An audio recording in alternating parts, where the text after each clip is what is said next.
Hello friends, Assalamu alaikum. ಎಲ್ಲರಿಗೂ ನಮಸ್ಕಾರ. Welcome to my channel me and my angels. ಇವತ್ತು ನಾನು Mumbai style sweet lassi with ice cream ಹೇಗೆ ಮಾಡೋದು ಅಂತ ಹೇಳ್ತೀನಿ. ಈ ರೆಸಿಪಿ ತುಂಬ ಚೆನ್ನಾಗಿರುತ್ತೆ ಫ್ರೆಂಡ್ಸ್. Summer special drink. ಈ ಲಸ್ಸಿನ ತುಂಬ ಸಿಂಪಲ್ಲಾಗೆ ತುಂಬ ಈಸಿಯಾಗೆ ಮನೆಯಲ್ಲೇ ಮಾಡ್ಕೋಬೋದು. ತುಂಬ ಟೇಸ್ಟಿಯಾಗಿರುತ್ತೆ. ಬನ್ನಿ ಈಗ ಇದನ್ನು ಹೇಗೆ ಮಾಡೋದು ಅಂತ ನೋಡೋಣ. ಫಸ್ಟ್ ಇದಕ್ಕೆ ಬೇಕಾಗಿರೋ ಇಂಗ್ರೀಡಿಯೆಂಟ್ಸ್ ನೋಡೋಣ. 3 ಕಪ್ಪು ಮೊಸರು, 3/4 ಕಪ್ಪು ಸಕ್ಕರೆ, 5 ರೂಪಾಯಿದು ವೆನಿಲಾ ಐಸ್ ಕ್ರೀಮ್ಸು ಒಂದು 4, ಹರ್ಷಿ ಸಿರಪು ಒಂದು 3 ಟೇಬಲ್ ಸ್ಪೂನು, ಐಸ್ ಕ್ಯೂಬ್ಸು ಒಂದು ಫುಲ್ ಕಪ್ಪು. ಈಗ ಫಸ್ಟ್ ಇದನ್ನು ಮಾಡೋದು ಹೇಗೆ ಅಂತ ನೋಡೋಣ. ಫಸ್ಟ್ ನಾವು ಒಂದು ಜ್ಯೂಸರ್ ಜಾರ್ಗೆ 3 ಕಪ್ಪು ಮೊಸರು ಹಾಕ್ಕೊಳ್ಳೋಣ. ಮೊಸರು ಸ್ವೀಟಾಗಿರಬೇಕು ಫ್ರೆಂಡ್ಸ್, ಹುಳಿ ಇರಬಾರ್ದು. ಹುಳಿ ಮೊಸರು ಇದ್ದರೆ ಲಸ್ಸಿದು ಟೇಸ್ಟು ಕೆಟ್ಟೋಗುತ್ತೆ. ಈಗ 3/4 ಕಪ್ಪು ಸಕ್ಕರೆ ಹಾಕ್ಕೊಳ್ಳೋಣ. ಒಂದು ಫುಲ್ ಬೌಲು ಐಸ್ ಕ್ಯೂಬ್ಸ್ ಹಾಕ್ಕೊಂಡು 1-2 ನಿಮಿಷ ಫುಲ್ಲು ಸ್ಪೀಡಲ್ಲಿ ಚೆನ್ನಾಗಿ ರುಬ್ಕೋಬೇಕು.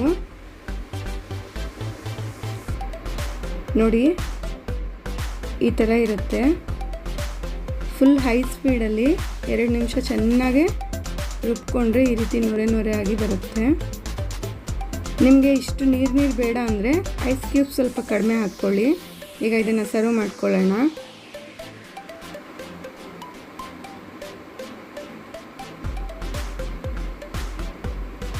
ಈಗ ಇದ್ರ ಮೇಲೆ ಐಸ್ ಕ್ರೀಮು 5 ರೂಪೀಸ್ದು ಮಾಮೂಲಿ ಡೈರಿಯಲ್ಲಿ ಸಿಕ್ಕತ್ತಲ್ಲ friends, vanilla ice cream, chocolate ice cream ನಿಮ್ಗೆ ಇಷ್ಟ ಆಗಿರೋ ಫ್ಲೇವರ್ ನೀವು ಹಾಕ್ಕೊಳ್ಳಿ. ಇದ್ರ ಮೇಲೆ ಚಾಕ್ಲೇಟ್ ಸಿರಪ್ಪು 1 ಟೇಬಲ್ ಸ್ಪೂನಷ್ಟು, ಸುಮ್ಮನೆ ಡೆಕೋರೇಟಿಂಗ್ಗೆ, ಟೇಸ್ಟೂ ಚೆನ್ನಾಗಿರುತ್ತೆ. ಇದನ್ನು ಹಾಕ್ಕೊಂಡು ಸರ್ವ್ ಮಾಡ್ಕೊಳ್ಳಿ. ಎಷ್ಟೋ ಟೇಸ್ಟಿಯಾಗಿ summer special drink cool sweet lassi ready. ಈಗ ಸರ್ವ್ ಮಾಡ್ಕೊಳ್ಳಿ. ಫ್ರೆಂಡ್ಸ್, ಈ ರೆಸಿಪಿ ಏನಾದರೂ ನಿಮ್ಗೆ ಇಷ್ಟ ಆಗಿದರೆ ಪ್ಲೀಸ್ ನನ್ನ ಚಾನಲ್ನ ಸಬ್ಸ್ಕ್ರೈಬ್ ಮಾಡ್ಕೊಳ್ಳಿ.